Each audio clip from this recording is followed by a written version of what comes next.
one of the things I said was my emotions went between disappointment and anger, and I don't know which one I had more of, because I thought it was important to this community for those credits to continue. The state deems that it is no longer necessary to provide Flint water bill credits because results have now shown that Flint is under the federal limit of lead. But Mayor Weaver suggests that the crisis is more than lead results, and the city hasn't seen enough relief yet to lose funding. As we've tested the water, what I've said is we're getting good results, but our problem is our fixtures have been damaged. So that hasn't been changed yet.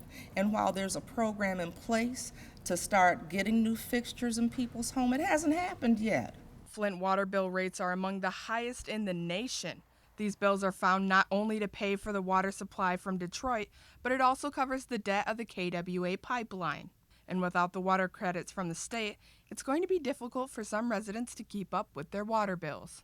Once again, it put us families in a bind, making that decision. Is CPS going to be knocking at our young mothers' doors, because they can't make the water payments, water that they cannot use, water that they cannot bathe in, and water that we cannot drink.